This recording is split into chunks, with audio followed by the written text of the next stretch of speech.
Sixers fans, welcome back. Look, this is my first official YouTube video since the James Harden deal of James Harden coming over to Philadelphia. And, I'll probably drop a video on that specific thing tomorrow. I don't work until 5:30, so I have a couple of hours before I wake up. After I wake up, I should say, to make a video on that. Maybe I'll drop a clip on my live stream, from my live stream, I should say, when I reacted for the first time of noticing James Harden is officially a Sixer. It's a big day to be a Philadelphia fan. And today, the Sixers deal with the Oklahoma City Thunder. We beat a very bad team, but you know what? We got the job done. It wasn't the prettiest of games, but at the end of the day, it was a relatively easy win. And there were a couple of things that I want to talk about from the game tonight, and also just from my main Twitter, because I have been tweeting a shit ton lately. Like the video, subscribe to the channel, join the family, join the community. It's been growing mucho fast lately. Let's keep that going. My first thing is I want to shout out to Romp real quick. Hopefully, one of you guys send this to Romp so I can just shit on him real quick. Yesterday on my live stream, Romp came in. Good buddy of mine. Very knowledgeable basketball fan. I love talking basketball with the guy. It's always something funny that we argue about. But that man yesterday said Furkan Korkmaz is a better rebounder than Tobias Harris. And the first thing I noticed, I'm like, I feel like Furk's not really bringing in many rebounds. Tobias Harris, in 36 minutes, grabs 11 rebounds, 3 of which were offensive. That's pretty solid. Furkan Korkmaz, in 29 minutes, grabs 1 rebound. Romp, buddy, your Furk love has got to go. That man is legitimately the worst. The guy had a 0 plus minus. I don't think I've ever seen that before. The dude just 0. He had no impact. That's what he is. He's literally the new version of Mike Scott for this team. He had 5 points. That's funny. All right, that's enough on Furkan Korkmaz.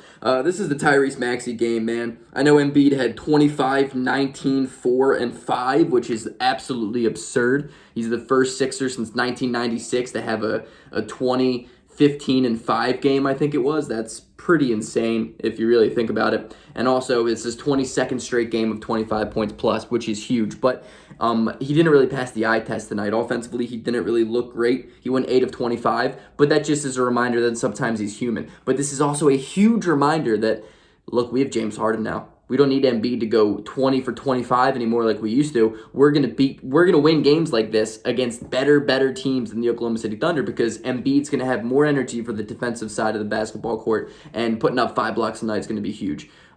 He rebounded everything. It's like he knows that we need a rebounder. Good for you, Joel. Good for you. But Tyrese Maxey, man, had 24 points tonight. He had a plus 20 plus minus. He had 5 rebounds, 2 assists, and he only had 1 turnover for the amount of times that he was really handling the basketball. A big thing I noticed tonight was the fact that Doc Rivers staggered the offense, staggered the team the whole entire night, which was so huge, man. Hopefully he's really starting to learn that, that's what we have to be doing. We should have been doing that from the beginning of the year, but now, no better time than the present, right? Maxey he really had a great game. 9 of 14 from the field. He went 2 of 4 from 3, which reminds me, Tobias Harris went 2 of 3 from 3, and he also contributed with 17 points of his own. Those 3 had a solid enough game to beat an Oklahoma City team that is just not very good. I would like to say Lou Dort is a stud. I love Kendrick Williams. I love Kenny Hustle, man. I love him. And Derek Favors really had a 16-9 performance tonight. Hopefully, maybe Oklahoma City just cuts him. We can pick him up in the buyout market. But I really wanted to go over this one tweet that I tweeted out today. I need to find it because it's a good one. It's a good one. I need to on my computer. Let's figure out how we do this. So let's compare the year number 2 between 2 players here.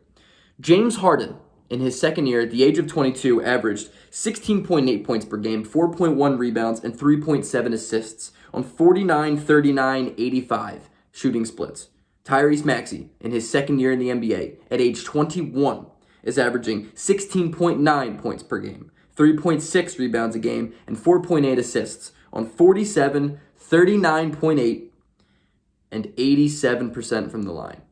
If those 2 stat lines aren't incredibly similar, it's scary. It is scary hours, man. The deal zone's done. Now it's time for scary hours, because Tyrese Maxey and that step back shot that he had tonight, there are a lot of similarities between young Harden and young Tyrese Maxey.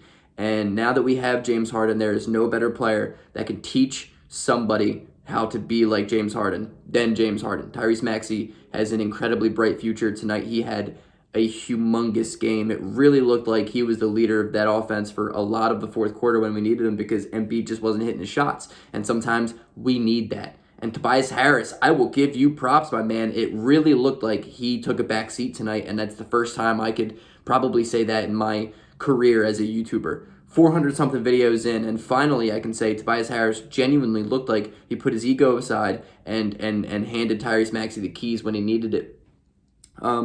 Tonight's a high-energy game, and I think that these guys are extremely excited. I mean, you go out and look at Matisse Thybulle, had a couple of steals. He had 2 steals on back-to-back possessions. I mean, you got to imagine he's grateful he's not going over to Brooklyn to play with Ben Simmons anymore. You see all these players coming out now talking shit on Ben Simmons because now he's gone. Danny Green did it. I think it's hilarious. I think it's amazing.